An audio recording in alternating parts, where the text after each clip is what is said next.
para dar ahora paso a nuestro próximo presentador, es el doctor Germán Álvarez Mendiola.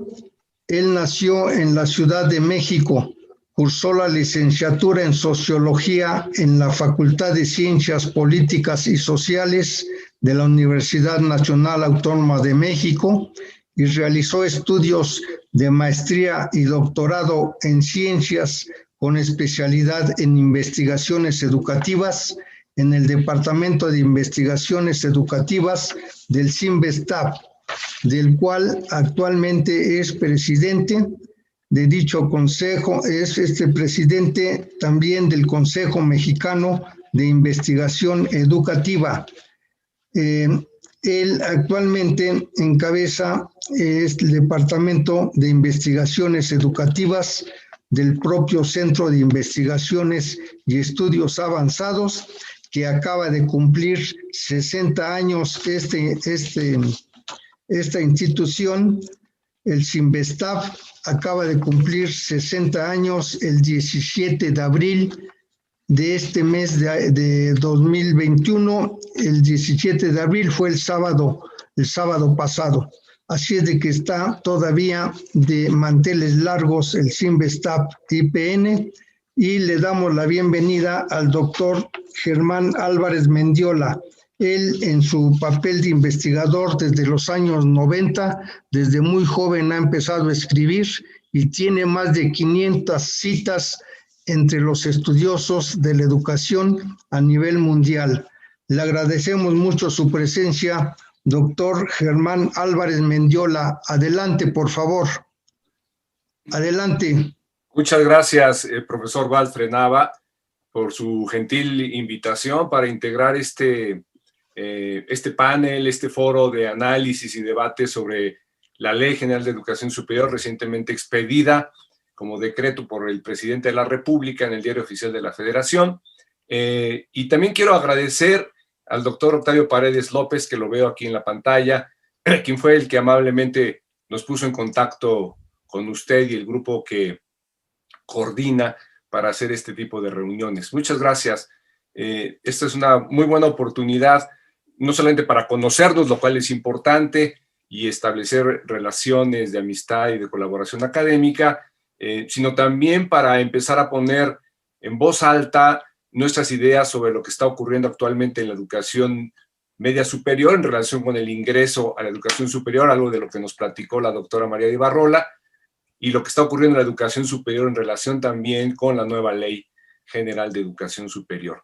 Es una ley muy nueva porque, como dijo la doctora Silvi, fue apenas publicada el martes, por un lado, pero no lo es tanto por otra, porque este proyecto prácticamente sin cambios lo tenemos conocido desde septiembre, que fue cuando se presentó al Senado y que fue aprobado en diciembre del año pasado para ser turnado a la Cámara de Diputados, que lo aprobó recientemente este año, y después fue publicado en su forma de decreto en el Diario Oficial de la Federación este martes, como hemos comentado. Entonces ya hemos tenido sobre esta versión, que ahora es la ley general, no federal general, ya hemos tenido oportunidad de conversar antes, de tal manera que muchas de las cosas que podemos decir al respecto ya han sido dichas y no partimos de un terreno nuevo o enteramente nuevo, no partimos de cero. Como ustedes saben, esta Ley General de Educación Superior reemplaza, porque se deroga, la ya vieja Ley para la Coordinación de la Educación Superior, que fue expedida en 1978, que era una ley mucho más escueta, muchísimo más escueta que esta, y que salvo 2 o 3 asuntos que reguló en términos de la distribución de competencias de los distintos subsistemas de la educación superior, realmente no sirvió para coordinar un sistema de educación superior que muchas veces cuestionamos si realmente se trataba de un sistema o de un conjunto de agregados de instituciones de diverso tipo con muy escasa coordinación. Llegábamos a discutir ya desde hace años entre los colegas que nos dedicamos a investigar sobre políticas públicas y educación superior, si realmente teníamos un sistema en el sentido de un conjunto integrado, coordinado, con colaboración y sentidos y propósitos compartidos, verificables, etcétera, y siempre llegábamos a la conclusión de que no era así. Nuestro sistema, o eso que llamábamos sistema, creció de una manera bastante reactiva, por un lado, a las necesidades planteadas por una demanda siempre creciente, en algunas épocas de una manera muy acelerada, en otras no tanto, y las respuestas que, por un lado, el gobierno o los gobiernos federales fueron dando para atender la demanda, y por otro lado también las respuestas que el mercado fue dando para atender la demanda que no era posible atender por parte del sector público y sí por el sector privado. De ahí todo ese fenómeno de crecimiento explosivo del sector privado que se dio fundamentalmente en los 90, pero que no ha dejado de crecer. Entonces, ese era un sistema que creció de manera descoordinada, en ciertos sentidos caótico, y por supuesto esa ley para la coordinación quedaba sumamente pequeña, estrecha, insuficiente, y muy pronto pasó a no coordinar nada y realmente a no servir para las nuevas necesidades. Entonces, desde hace muchos años, Sylvie y María de Ibarrola no me dejarán mentir porque incluso hemos participado en esfuerzos de discusión sobre estos temas, se planteó la necesidad de reformar el marco legal, y esto por muy diversas razones, fundamentalmente de orden político, para variar en este país, no fue posible emprender. Hasta que más o menos en 2013 comenzaron, si no me acuerdo mal, los primeros esfuerzos a partir de la Núñez, que fueron interrumpidos, pero se retomaron en 2016, y ahí es donde Sylvie y María participamos en una convocatoria que nos hizo la Núñez para revisar una primera propuesta de proyecto de ley general de educación superior, que fue aprobado por el Consejo Nacional de la Núñez, y presentamos un proyecto que después fue retomado por el actual gobierno a través del subsecretario de Educación Superior, el doctor Luciano Concheiro, quien, con obviamente la anuencia del entonces secretario de Educación Pública, Esteban Moctezuma Barragán, turnó a un grupo de académicos de la UNAM, de especialistas profesionales del derecho y profesionales especialistas en educación superior, quienes retomaron ese proyecto que la Núñez elaboró y presentaron en rasgos muy generales, en rasgos generales, no muy generales, lo que ahora tenemos como ley. Entonces, fue un proceso participativo. Conviene simplemente recordar que esta ley general se catapulta su necesidad y se apresura su elaboración por la reforma al artículo 3º constitucional, que en sus transitorios establecía que esta ley general debía ser expedida en el 2020, cosa que no ocurrió apenas ahora.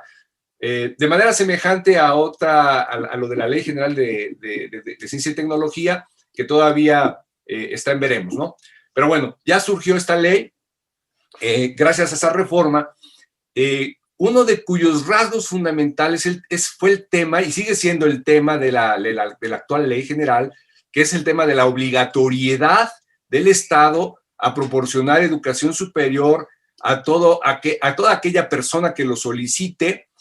Y el otro gran tema es el de la gratuidad, que incluye no solamente el no cobro de colegiaturas de inscripción y reinscripción, sino también el no cobro de cuotas escolares ordinarias, regulares, exámenes, trámites, etcétera, que también quedó plasmado en la nueva Ley General de Educación. Entonces surge esta nueva ley que ya ha sido publicada, como hemos estado comentando. Intentaré hacer mi presentación después de estos antecedentes que he dado, muy breves, en unas consideraciones generales. Después hablaré muy rápidamente sobre características formales que tiene la ley para dar un panorama general, sobre todo para todos aquellos colegas que no han tenido oportunidad de leerla.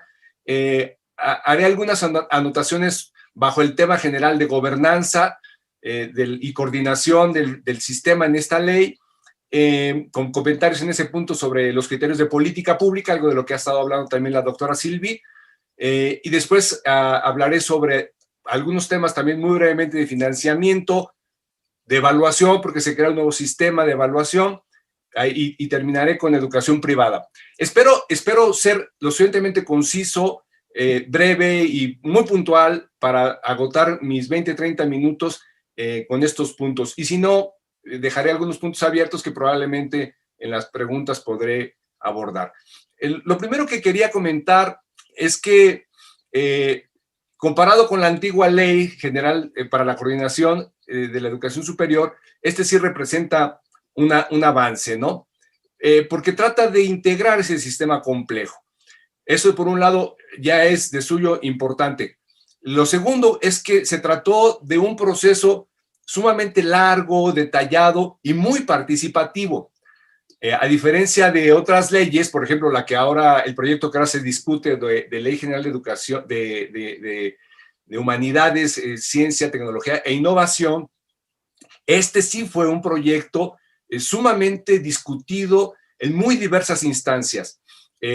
Por lo menos hubo 32 foros estatales de consulta, 6 foros regionales, 12 o más encuentros de legisladores y legisladoras con el secretario de Educación Pública, hubo reuniones, más de 12 reuniones de equipos de trabajo, hubo reuniones temáticas con ANUYES, hubo reuniones con la FIMPES y otras organizaciones de la educación privada, hubo encuentros con el sector empresarial, el Consejo Coordinador Empresarial de Coparmex, en fin, por no mencionar el conjunto de actividades que se hicieron para llegar a la ley actual, en donde los actores directamente involucrados en la educación superior, no solo autoridades, sino profesores, y también los investigadores especializados en temas de educación superior, fueron incluidos y sus opiniones fueron tomadas en cuenta. Y también todas las fuerzas políticas en ambas cámaras participaron, de tal manera que se puede decir que prácticamente se trató de una ley de consenso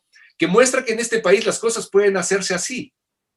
O sea, si hay la decisión para que todos los actores se reúnan, discutan y lleguen a acuerdos.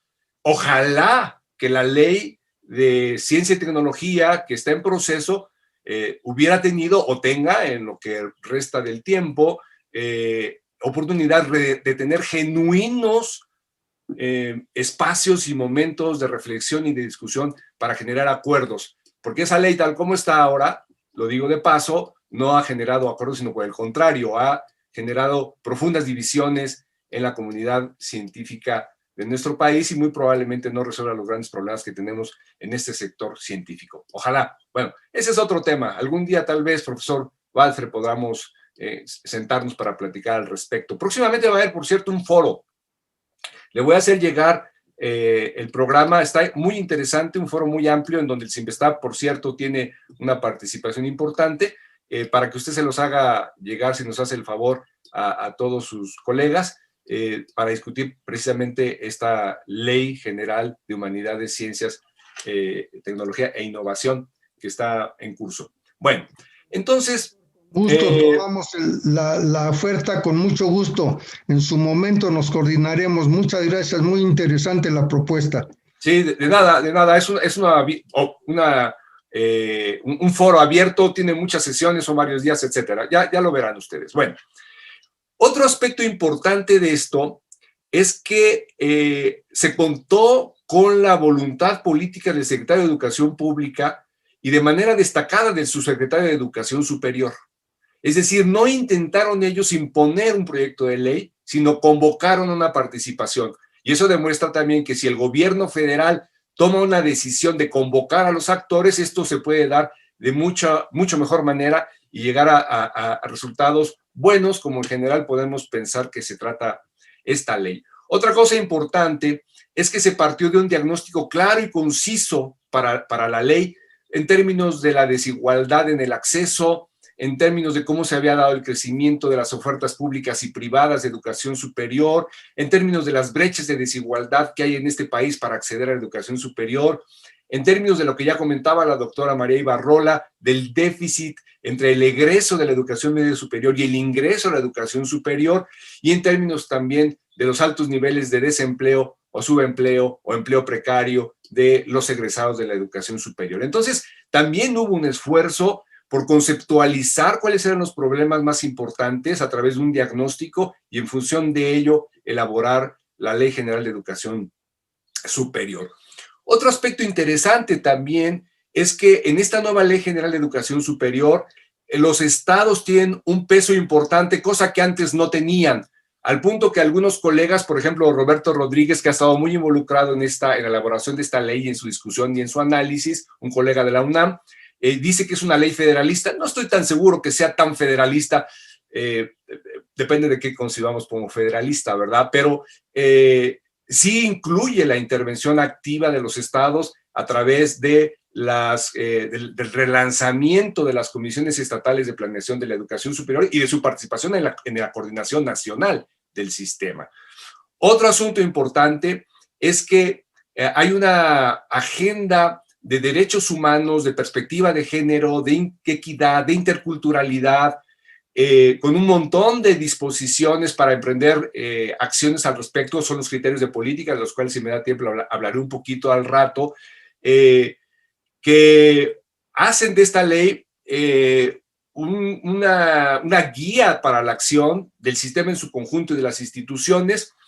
Ahí hay, por supuesto, algunos puntos de la agenda del gobierno federal actual, pero muchos otros de una agenda social común importante. Por ejemplo, todo el tema de la perspectiva de género fue asumida, no es propiamente la perspectiva actual del gobierno federal, sino es una agenda mucho más amplia, lo cual la hace también muy importante, porque no me detendré, eso es todo un asunto a analizar específicamente sobre la perspectiva de género que hay en esta ley, pero, por ejemplo, tiene que ver con el nombramiento de autoridades, la composición de los órganos, el respeto a estudiantes, a profesores, a trabajadoras de la educación, temas de violencia, creación de mecanismos para garantizar que la equidad de género esté presente y evitar la violencia, etcétera. Hay muchas disposiciones o ideas para disposiciones en torno a este tema que le hacen también una ley diferente, nueva, con respecto a la. Ahora, a pesar de estas cosas que en general podemos apreciar nosotros como positivas para la ley, también tiene algunos aspectos que no lo son tanto. Lo voy a decir muy rápidamente. El primero es que es una ley que tiene una gran cantidad de promesas. Probablemente algunas de ellas forman parte deberían formar parte más del ámbito discursivo de lo que un gobierno ofrece y de las políticas públicas que se desprenden de esa oferta política, y puedes terminar siendo, como ocurre muchas veces con las leyes en México, que las leyes reconocen muchos derechos, ofrecen muchas cosas que terminan no siendo puestos en práctica, y las leyes terminan siendo, si no letra muerta, por lo menos en algunos de sus temas sí. Hay muchas, no están precisos los mecanismos para que se puedan llevar a cabo eso. Por ejemplo, el tema básico del financiamiento, que según la Ley General de Educación, en su artículo 119, le correspondería a la educación superior el 1% del Producto Interno Bruto para ser financiada. En esta nueva Ley General de Educación ni siquiera se refiere explícitamente a ese 1%, hay una referencia vaga a la Ley General de Educación, y mucho menos hay los mecanismos específicos de la garantía que se requiere en ley para que ese 1% mínimo del Producto Interno Bruto se destine a la educación superior. Entonces, como discutiremos en la parte de financiamiento, si no hay los recursos, ¿cómo vamos a hacer todo lo demás? Otra parte es que, a pesar de que las nuevas configuraciones de autoridad dan lugar a que todo el sistema, a través de sus subsistemas, se coordinen, al mismo tiempo es una gobernanza centrada fundamentalmente en las autoridades que ya existen, con un gran predominio de las autoridades federales. Es decir, sigue siendo un esquema de gobernanza sumamente centralista en lo federal y sumamente vertical y en cierto sentido autoritaria, al estar concentrada no en las comunidades universitarias o educativas en general, y tampoco en los sectores interesados alrededor de la educación superior, sino centrada en la autoridad de arriba.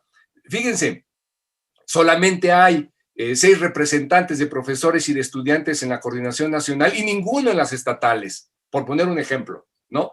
Y además, lo digo de una vez, los representantes, profesores y estudiantes no van a ser electos libremente por las comunidades universitarias, lo cual es sumamente complicado, no sé cómo podría ser, pero no va a ser así, sino se van a recibir propuestas y van a ser los propios consejeros nacionales los que van a decidir cuáles son esos representantes de los profesores y de los estudiantes. Es decir, sigue siendo hasta el proceso de designación de esos poquitos representantes, profesores y representantes alumnos, van a ser designados de manera vertical. Otro elemento que no está bien, puede ser que sea más bien de tipo técnica, jurídica, pero importa, es que se trata de una ley muy voluminosa, muy repetitiva, muy verbosa, muy aspiracional y con muchos huecos en lo que se refiere a los mecanismos y a las garantías prácticas para que todo lo que ofrece pueda ser cumplida. Bueno, paso rápidamente a las características formales. Usted me va diciendo, profesor, porque ya se me olvidó ir viendo el reloj, entonces... No se preocupe, doctor. Adelante, adelante, no se preocupe, estamos a tiempo. Bueno, en cuanto a las características formales de la ley, es una ley que tiene 7 títulos, uno sobre el derecho a la educación superior, donde vienen las disposiciones generales, los criterios, los fines y las políticas que orientan a la ley. Hay un segundo título que es de los tipos de educación superior, sobre los niveles, las modalidades y opciones del servicio. El tercer título es sobre la educación superior en el sistema educativo nacional, que son temas de articulación de los subsistemas del nivel, la composición del sistema, los sistemas locales de educación superior, sus relaciones y las relaciones con el Sistema Nacional de Ciencia, Tecnología e Innovación. Hay un título cuarto sobre las acciones, concurrencia y competencias del Estado, que es donde viene la distribución de las competencias exclusivas de la federación, las competencias de las entidades federativas y las competencias de los municipios, que quedan muy desdibujadas porque no es claro ese nivel de gobierno en la educación superior, que ya lo comentaba la doctora Silvi muy atinadamente. El título quinto de la coordinación, la planeación y la evaluación, que son estas instancias que ya comenté de representación y procedimientos para esa coordinación.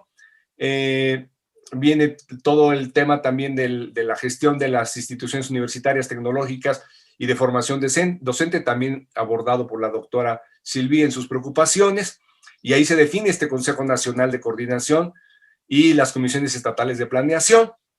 Bueno, y unos rasgos ahí muy generales del nuevo Sistema Nacional de Evaluación y el Sistema Nacional de Información, que son dos componentes del Sistema Nacional de Educación Superior. Un sexto título sobre el financiamiento, ahí se refieren al Fondo Federal Específico para la Obligatoriedad y Gratuidad, y hay una definición muy interesante que ya la comentaré después, de lo que es el presupuesto ordinario. Y por último, el tema de las instituciones de educación superior y el registro de validez oficial de estudios, el conocido por sus siglas como REVOE, un nuevo reconocimiento de excelencia a la gestión y a la academia dado por el gobierno federal, y las becas a los estudiantes, que es un tema también importante que quedó establecido a nivel de ley. Bueno, yo ya no comentaré más sobre el tema de la gobernanza porque en mis comentarios sobre los aspectos negativos lo hice. Solamente comentaré para que ustedes vean cómo es que el Consejo Nacional incluye al titular de la Secretaría de Educación Pública, quien lo coordina, al titular de la Subsecretaría de Educación Superior, al titular del Consejo del CONACYT, a los titulares de la UNAM, de la UAM, del POLI, de la Pedagógica Nacional y del Tecnológico Nacional de México. Es decir, le dan una fuerza muy relevante a las instancias federales. Luego vienen 3 personas titulares de instituciones públicas en representación de cada uno de los subsistemas, por cada una de las 6 regiones en que se ha dividido el país. Una persona titular de instituciones particulares por cada una de las 6 regiones. 7 personas en representación de asociaciones nacionales, básicamente la NUYES y la FIMPES. Muy probablemente quede 4 para la NUYES y 3 para la FIMPES, o 3 para la NUYES, 2 para la FIMPES y otra para alguna de las otras asociaciones de educación privada. Eso no es claro, va a ser motivo de negociación. 3 personas del personal académico y 3 estudiantes en representación. Son 76 autoridades, 76 individuos, de los cuales solo 6 son estos representantes, profesores y estudiantes, que son a su vez electos de una manera bastante vertical, ¿no? Las comisiones de planeación estatal, que es importante porque revive una vieja instancia que en algunos casos funcionó y en otros no. En el país fue muy irregular. Algunas continúan funcionando y seguramente su tránsito hacia esto va a ser mucho mejor o más sencillo.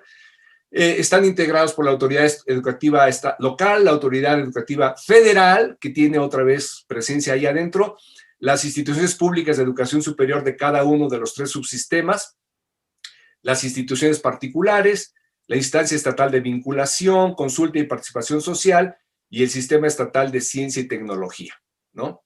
Otro tema interesante son estos criterios de política que, por un lado, conviene que estén en la ley, aunque no necesariamente son materia de ella, conviene porque dan una orientación hacia dónde se quiere llevar el sistema. Son como 29 criterios, no los voy a leer todos porque son un montón, pero tiene el tema de mejora continua, el tema de incremento de oportunidades y posibilidades de acceso, un enfoque de inclusión y equidad, la vinculación con los sectores sociales y laborales, redes universitarias para la cooperación, procedimientos de acceso y apoyo para personas con aptitudes sobresalientes y talentos, una idea de planeación participativa, la necesidad de diagnósticos y evaluación, prevenir y atender deserción escolar. Me voy a ir saltando porque son un montón, ¿no?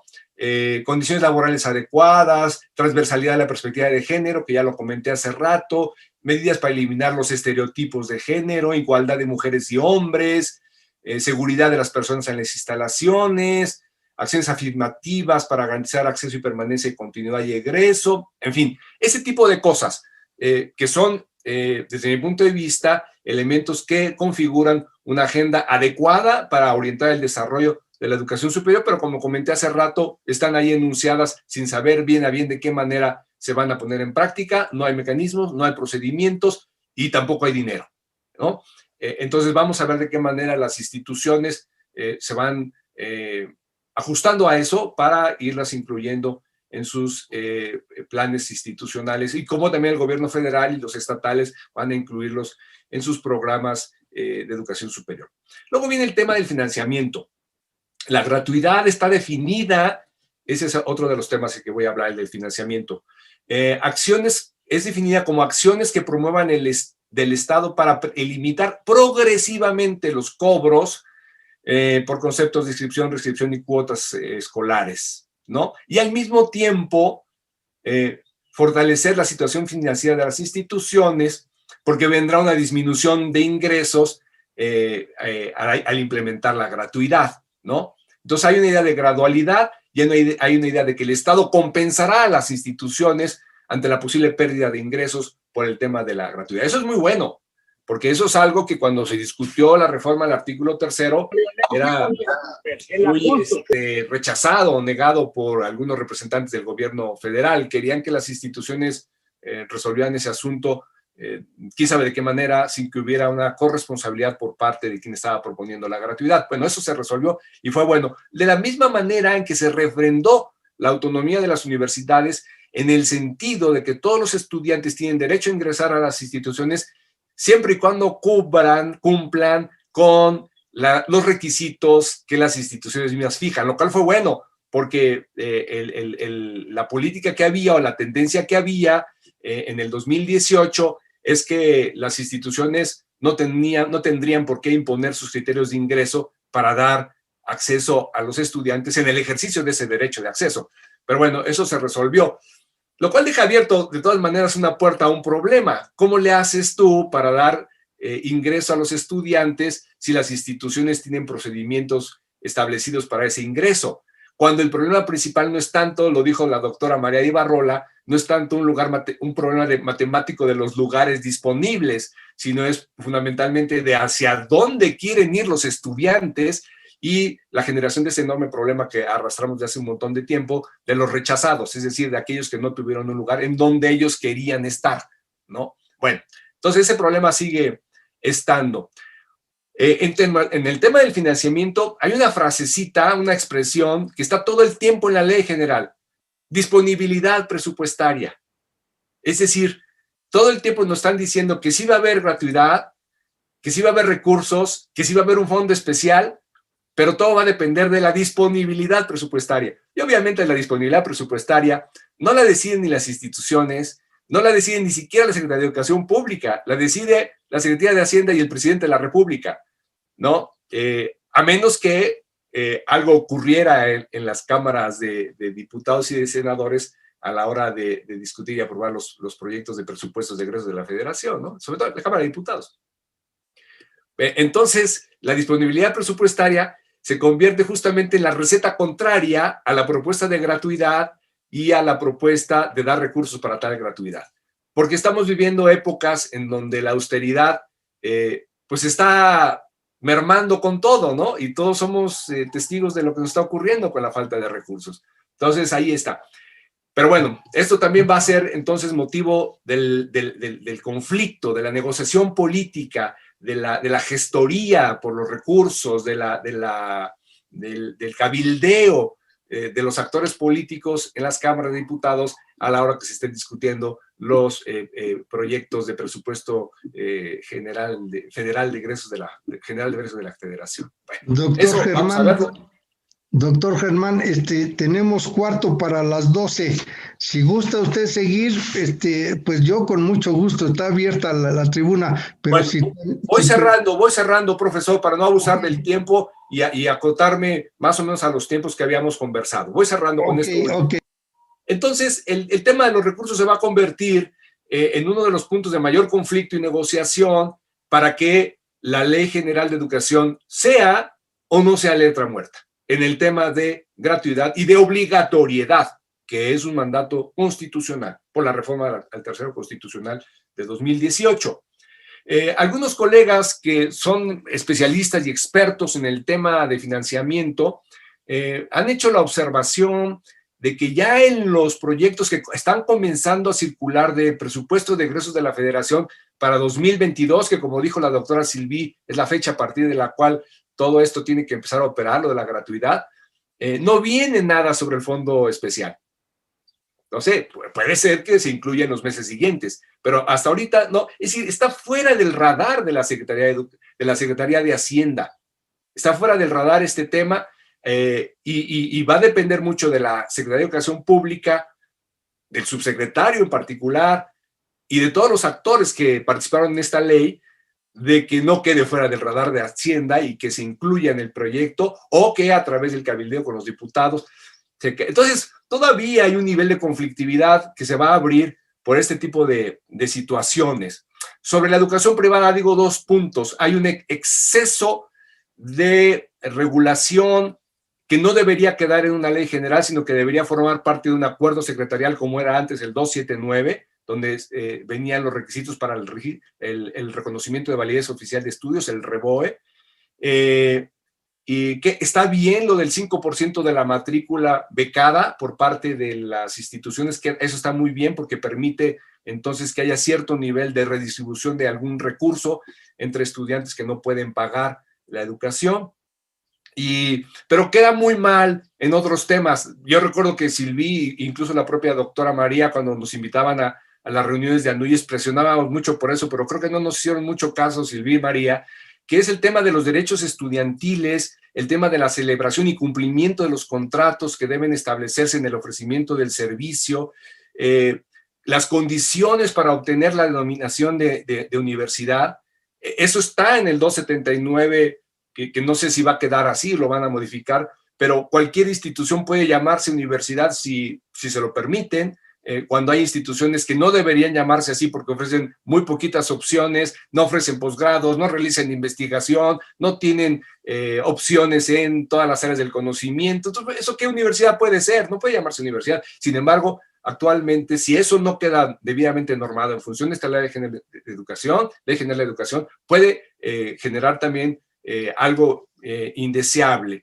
Y tampoco está el tema del lucro versus la calidad de los servicios, ¿no? Es decir, las instituciones pueden lucrar, sí, no está prohibido, las distintas leyes mercantiles lo permiten, pero al ser sociedades o asociaciones civiles, no pueden retirar el lucro como beneficios privados para los dueños de las instituciones, sino tienen que regresar el lucro a la propia institución. Y eso no queda perfectamente bien normado, a pesar de que en las leyes mercantiles eso queda. Debería quedar aquí también para que quede fuera de duda. Yo siempre he dicho que si el excedente que reciben las instituciones privadas no se fuera a los bolsillos de los dueños, de los socios, sino se regresara a las instituciones, tendríamos una educación superior privada muy diferente y por lo tanto un sistema en su conjunto también muy diferente.